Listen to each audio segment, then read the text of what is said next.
what if I can show to you that the creation of Adam and Eve was also about the creation of the left and the right brain hemisphere, and what comes with that? Okay, I'm just want to show you one of my theories about another hidden layer in the Genesis, in the Bible. In this case, a quick recap. Okay, we have the first creation, okay, by the Elohim, but first we have the reflection of God upon the waters, okay, and after that came the creation of the universe, let's say it, of the Elohim, plural, and then we have one in the second creation, Yahweh, Elohim, okay, which focuses more on the creation of the earth and Adam and Eve. Okay, so in this case we need to take Adam, first of all, the first layer of Adam, as a race or type of human. Okay, that's why God takes him and place him in a garden. Okay, in a garden in the east, to be more specific. Okay, and in this case we see for the first time that something was not right in the creation of God. Everything was right up in that point. This time is the first time we see that something might not be right. And we know that in the next part, though, God puts Adam to sleep, okay, deep sleep, takes his rib, creates Eve, and so on. So we have Eve as a female, we have her as a partner, a real female, okay, but then in the deeper layer, their brain, this new race of Adam that God created, okay, they both came to have two hemispheres, okay, that in the esoteric as well goes in a deeper layer, in the spiritual realm, into the female and male energy, okay, but in this case, let's just keep it on the brain, on the psychology side of it. In this case, Adam was not interacting how God intended with the environment, okay, so by the creation of the right hemisphere, Eve, okay, he now had a new perspective of the world. He had something called intuition, abstract thought, okay, and that came from the other part, okay, just the ability to see at the same thing that you was looking before, now you see it in another way, okay. That opened the mind. That was like, bam, nothing could stop the transcendence and evolution and the thirst for knowledge of Adam, okay. So in this case, here's the receipt. We have this, a person having this hemisphere separated, okay, the severed corpus callosum experiment. Again, Joe sees two words simultaneously. Bell goes to his non-speaking right brain. Music to his speaking left brain. When asked to point to a picture of what he saw, he chooses Bell. But when asked why... Okay, why'd you pick that one? Music. Music? And when asked to explain... There was music and bell, and it was a few minutes ago, last time I heard any music was coming from the bells out here. Uh-huh. Banging away. So the bell's outside here? So, look, good enough answer to me.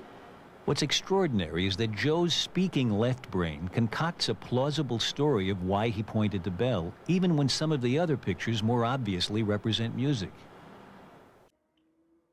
Imagine you're like going home, let me hear some music. What do you think when you think music?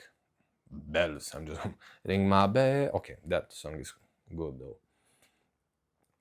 So in this case, just replace.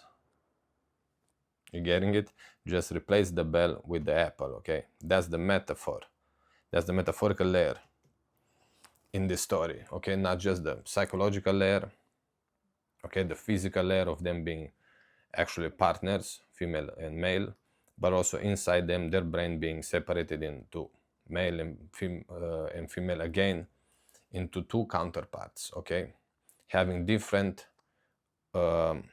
functions as well, specific different functions, as this experiment showed. What will happen here? So for you, we're doing a live experiment. Never done it before. The experiment involves the 16th century Italian painter Arcimboldo, who made faces out of fruit, flowers, meat, even books. From other research, there's reason to believe that the ability to recognize faces is located exclusively in the right hemisphere. So Mike wondered if Arcimboldo's paintings would look different to each of Joe's two brains. So will his left hemisphere say, I saw a potato, I didn't see a face? And will his right hemisphere say, I saw the face, and not comment on the fact it was made out of a potato? You're gonna see a figure followed by a choice of two words. If this works, it'll be terrific, but we'll see. So here it is, live.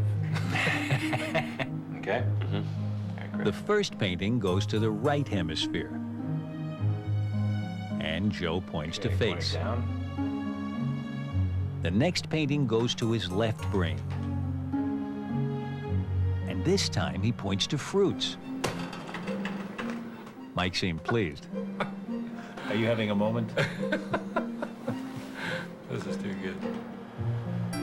Again to the right brain, and Joe sees it as a face. Point it down.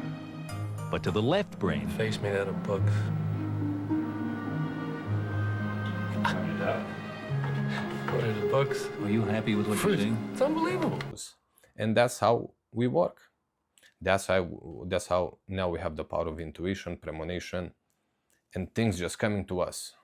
We feel the need to say, oh, this is going to happen. How do you know? I do not know. It just came to me.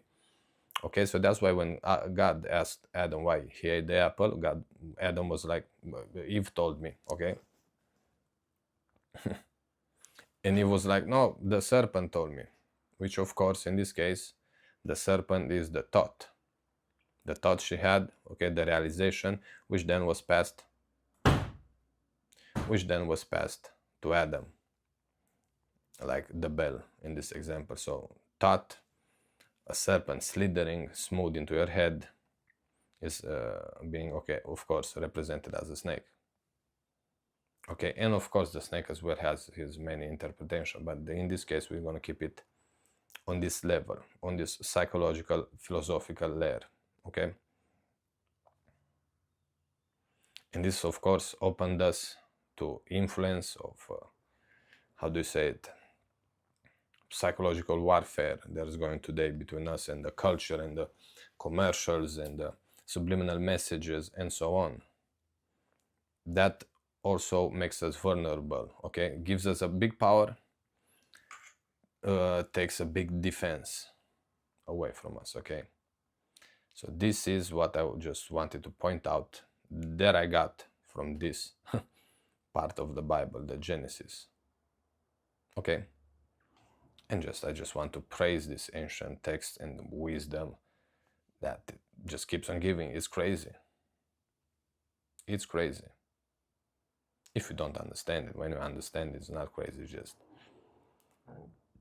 powerful stuff. And of course, it comes with lessons, and of course it comes with the layer of actual powers for people searching for higher intuition and so on. You can sharpen that skill, but it's for initiates.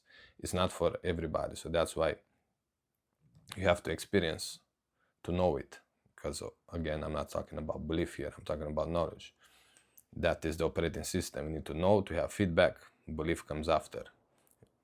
Because even to believe in something, you need to know it first, you need to come across it first. So for me, belief and theory are the same things. They are playing the same game, okay? They are just suspended things, and that does not need to be your first way of thinking and moving, okay, in the world. You need to first know and experience, okay?